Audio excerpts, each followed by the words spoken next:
That's right. Welcome in. Welcome back, everybody, to a Notre Dame blows the doors off lowly Stanford as the Pac-12 network breathes its final breaths on the air through Notre Dameness.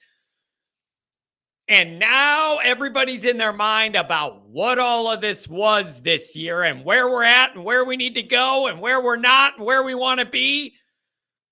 This has turned into quite the ordeal tonight that I did not expect. Let's get into it and talk about it in some detail on the Always Irish Show.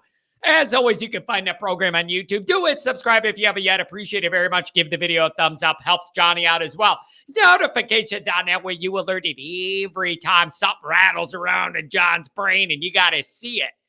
Twitter, search bar Always Irish or at Always Irish Inc. Emails alwaysirishnd@gmail.com. Audio only anywhere you want it. You can get it. Call in lines 312-988-15. You call and tell Johnny all the things you've heard and seen. Instagram, Facebook, Always Irish Inc. USA Today Fighting Irish Wire. Read all about it. Patreon.com/Always Irish.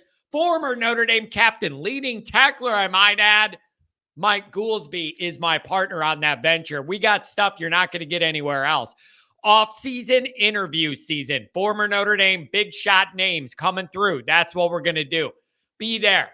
Okay? Thank you to everybody who's already subscribed. Really does mean the world to us. Appreciate it. All right. The regular season is complete. Notre Dame's at 9-3. I record this video you're seeing now right when I get done with the call-in show. So right after the game, I fire up the phone lines, take the calls for a couple hours, get done with that. Then I usually either write an article or do this. This time I'm coming right off that call-in show. And it was an odd experience. This call-in show looked, felt, and sounded very, very different than all the other ones this year, through the wins, through the losses, whatever. And I think it's the finality of it. The call-in show was for Notre Dame Stanford, but it quickly devolved into more big picture discussions.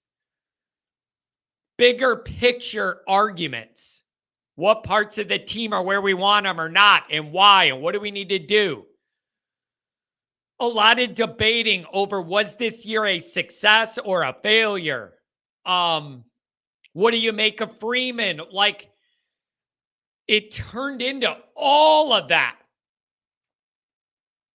And by the end of it, it wasn't really about Notre Dame Stanford anymore. It was about the big picture. And while that's frustrating a little bit that we can't just enjoy this moment more, 56-23, big win out on the West Coast, Estime, great day, all of that. I totally understand why people weren't in the mood to just talk about beating this 3-8 Stanford team. And the reason why is you wanted more out of this Notre Dame year. You wanted more out of this Notre Dame year. And the reality is, once you got that third loss, man, there was no more heart rate. My blood pressure hasn't moved in the last 2 weeks. And I'm one of those weird people where I'm the other way to most people. If my blood pressure isn't shooting off the charts during the game, there's something wrong. Most people's blood pressure is fine, and if it spikes, you got to call 911. I'm the other way. When I'm too calm, call the ambulance. Something's wrong with John. My blood pressure hasn't moved a bit the last 2 games because it isn't going to move the needle. I'm beyond that frustration line. It didn't matter if you beat Wake 100-0, you beat Stanford 100-0. It wasn't moving the needle. You already lost too many games.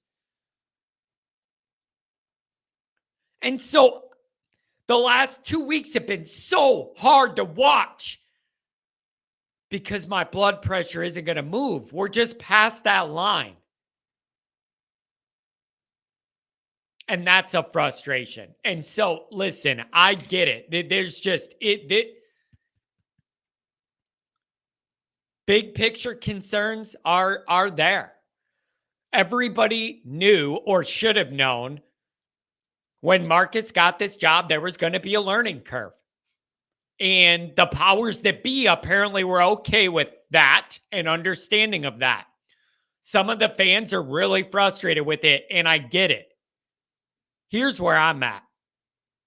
Whatever margin or leeway you as an individual Notre Dame fan, we're going to give Marcus, like a learning curve, a learning process, margin of error, slack, whatever you want to call that, understanding that he is not the finished coaching product he hopes to be and needs to be someday.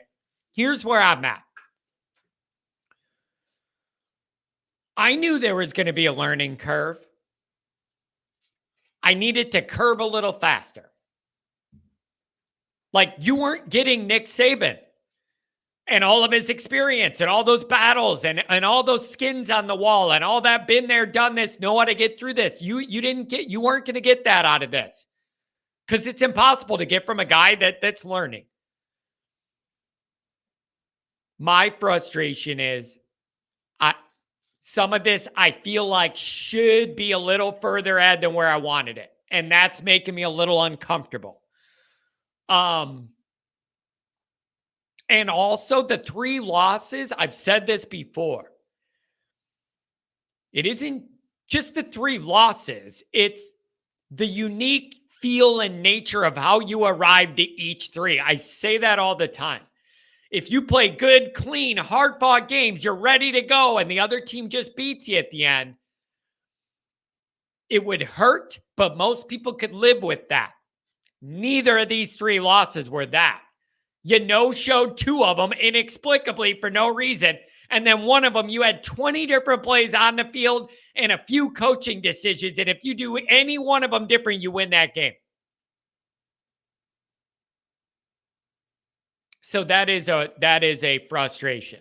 So tonight got weird on me. I thought I was going to do a post-game show about this game. And all the callers, it turned into a big picture thing. And what I struggle with is everybody knows I wanted Freeman to get this job. I think he has a unique personality. I want to see him succeed. I think his approach is fresh for Notre Dame, and I like that. But where I got boxed in the post-game show is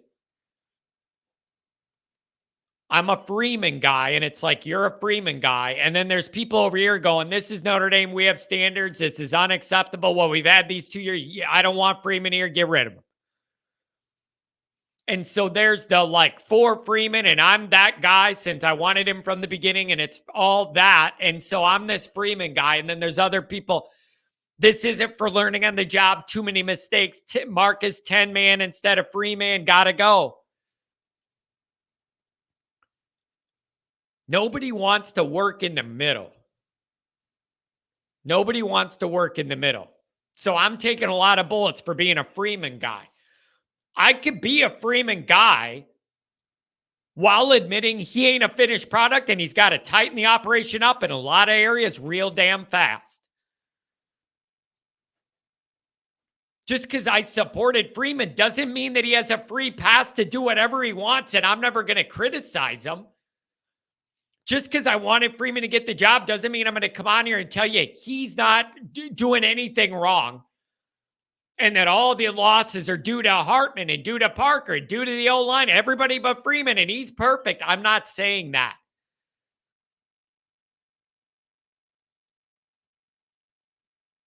He's got to get better at his job, and he's got to make some very tough decisions very, very soon. What are you going to do about your next quarterback situation? Are we running the Parker thing back and we're just going to go, we average 39.5 a game. What else do you people want? Ignore the fact that you couldn't score more than 19 against any of the good teams. Is that what we're going to get? How do you feel about that? Oh, I think I know how a lot of you are going to feel about it.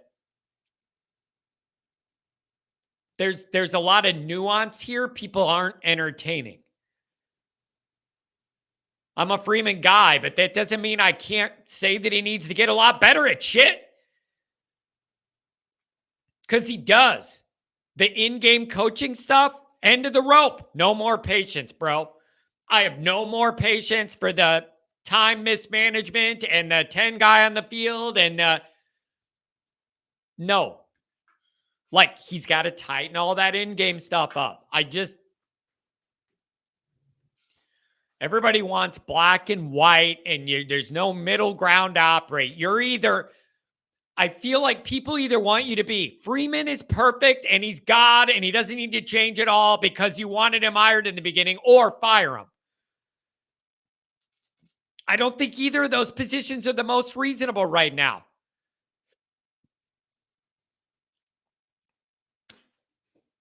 Everybody just wanted more out of this year. And it's frustrating because it feels like if certain things would happen a little differently, you could have ended up with one loss, no losses. It's just frustrating.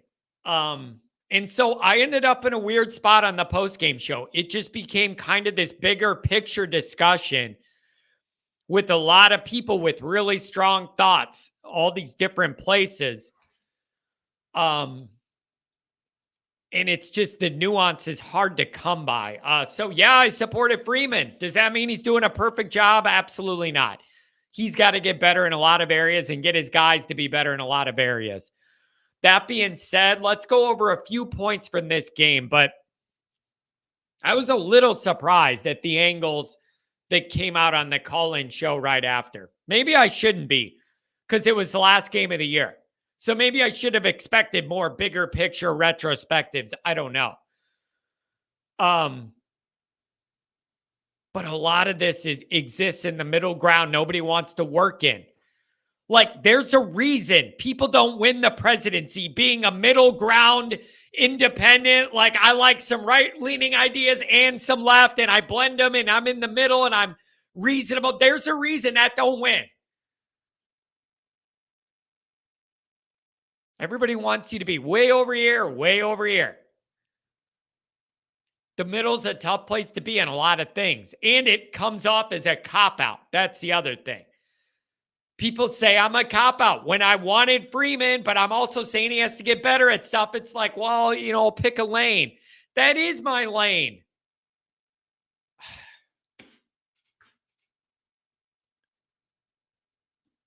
Let's get into the game. The actual game. Good for Estime. 238 yards, 4 touchdowns. Good for him. Did you see that little interaction with Freeman and Estime going back and forth? And it happened to be the drive where I think Payne got all the carries. That's a little interesting to me. Here's the thing. Estime's getting screwed out of the Joke Walker Award. There's no doubt about that. By not being a finalist for that award. He's getting screwed over. No doubt. Also, though, Notre Dame could have used him a lot more efficiently and highlighted his skill set a lot more this year. Coincidentally, the 3 games that Notre Dame lost, I believe, are the 3 games he had the least amount of carries in the whole year. Very interesting. So both things could be true. The Joke Walker committee screwed up and disrespected Estime. And also, though, Notre Dame could have found other ways to highlight him and make this season a little bigger of a deal and showcase him more. And I know some people will say, John, all year you've been saying you want to see more love in Price, and then tonight you're saying you want more of Estime. What do you want? I'll tell you what I wanted. I wanted Estime to be the lead carry back. And when you had no wide receivers that could run around, I wanted those other guys to go out and catch passes somehow. Forgive me for trying to get creative and find ways for our most talented guys to make a difference when one group is struggling their asses off. When we were going through that period where we literally had no healthy wide receivers, I wanted Estime to be the lead dog back carrying the ball. And I wanted you to put multiple of those backs out there and have them catching passes, running short routes, try and get them in space, throw them a screen, throw them a wheel route, give them a misdirection, end around. Do anything you can in the short and intermediate pass to get those guys involved. Ohio State could have been a put you on the Heisman radar night for Estime if they handled it right. He could have been on every TV set in America running out the clock by carrying Ohio State defenders in the last offensive drive. 11 yards on that first down carry. Never to be seen again. Hasta la bye-bye. So that's number one. Good for Estime. He's going to be in the league. We have good running backs coming up, but it hurts to lose that guy. It hurts not to win anything I care about with that guy. And I wish that he was used a little differently to highlight him a little more this year. Let him be the dog and eat. Number two, I'm done with Sam Hartman. It's over. I'm just done. I'm done. It's annoying now. His hair's annoying now. The beard's annoying now. It's not personal at all. So I met the guy at the NIL event. It's not personal at all. We tried all this and we didn't get the results, and I'm over it. It's that simple. We tried. I was excited about it. I hoped it was going to lead to different results. It didn't. He was not able to raise the floor of that ceiling enough to get through some of the moments that we had to have a great year, and we didn't do it. It's no offense at all, but I'm over it. I'm over it. I'm over it. And I don't say that with animosity or anything. We tried it. It didn't work. I'm over it. And I want to see the young guys play in a bowl game. Sorry. The other thing is, this game ended up 56-23. Stanford's going through it. I mean, they're fighting it. I can't make sense of the slow road starts. Notre Dame starts slow on the road every single time they've been in that moment, and I don't understand why. Is it a mentality, a preparation issue? I really don't like that. Makes me very uncomfortable. That's not a good trait to have, but it's a theme now. And you can't expect to be able to start half asleep on the road and then expect to just wake up one day and then and get out of it and be able to come back and win on the road. You're asking too much of yourself. So bigger picture, the slow road start thing is just, it's been a thing all year, and I absolutely freaking hate it. I just hate it. I'm really frustrated. My blood pressure didn't spike the last 2 weeks. I am, but I'm past that frustration line. Are you ever so mad that you're just not even mad anymore? You know, it's the Walter White in the crawl space. He wants to cry. He's so upset, you laugh. The other thing comes out. It upsets me that I'm not getting upset, because that means Notre Dame's playing in games where no matter what they do, it doesn't matter nationally, and that hurts me. My overall goal of all this is for Notre Dame to have national respect. That's what this is all about. And you don't get that in 9-3. You shouldn't get that in 9-3. It's another year we go by. Notre Dame doesn't have national respect. Here's the other thing nobody wants to hear. This team ended up averaging like 39.5 points a game. I'm preparing my brain for Freeman to come out and go, yeah, we're running this all back next year. Parker, 39 points a game, set Notre Dame records. You know, that's great. We're going to get better against the better teams next year. And we're running it back. Like, there are some times where you would say, even if a head coach wants to bring a guy back, what could he possibly say that makes sense as a reason to justify doing it? Everybody needs to realize if Freeman wants to do that, he could simply say, we average 39.5 points a game. That's great. Can't wait for next year. Everybody's back. That's all he'd have to say, and he'd be able to get away with it. That's where I'd like a beat writer to go. How do you explain the 4 good defenses you played? You scored 19 points a game. What about those? How are you going to fix that? You had no answers, no solutions, no pivot. What are you going to do about that? I don't know. And I've been asked how I'm going to respond if Freeman doubles down on Parker. Here's how you respond. Very simply. It's his coaching legacy on the line. It is his head coaching reputation and future on the line. If he doubles down on it and it doesn't go well, I can't cover for you. I can't have your back on that. That is a risk you're taking when there was evidence there, if you dug deep enough, that this wasn't going to work. If he doubles down on it, as much as I want him to succeed in Notre Dame, I can't cover for you on that one, man. This year, I could say the Ludwig thing got screwed up. Freeman wanted somebody else. This was an emergency hire to put out the PR nightmare late in the game. This next year would be different. That's a full-on decision choice. And then I wash my hands of it and go, Freeman, I want you to succeed. But if you're doubling down on this and it bottoms out, I can't help you. Nobody can help you. He's going to have to live with the consequences of that decision if it doesn't go well. And if it does go well, then he's going to get a lot of credit for sticking with the guy that developed and not bailing out.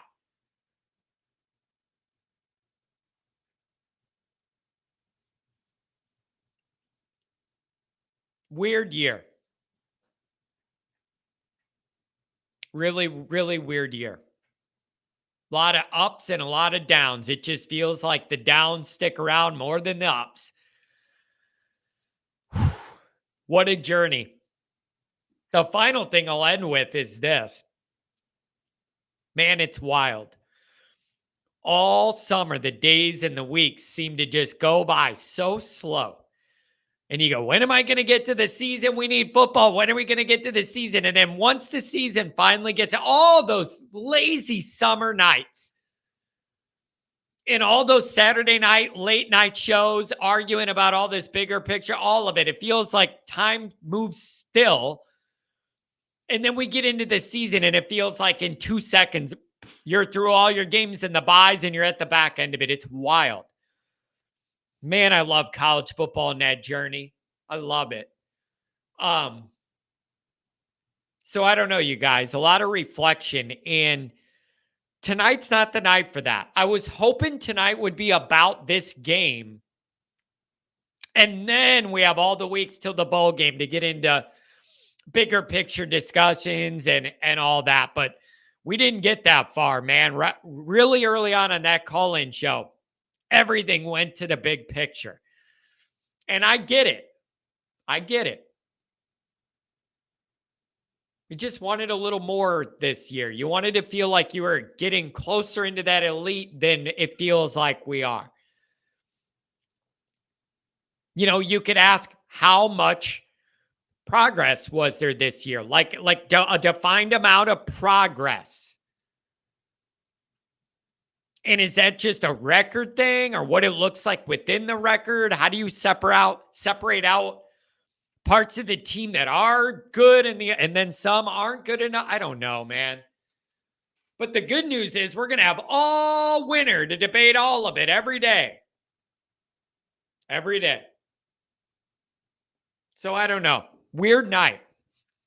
Weird night. This turned into like a time capsule of everything since Freeman's been here. Not sure I was expecting that. But you never know what you're going to get when you run on YouTube.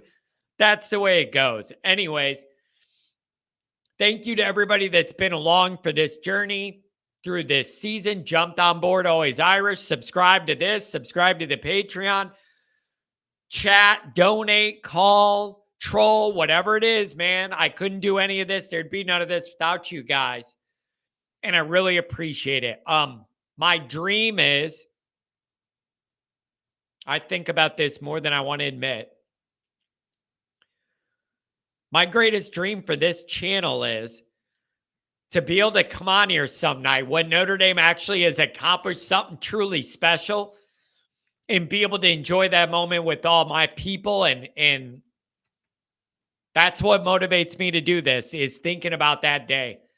I just hope we have it some year. Have a good one.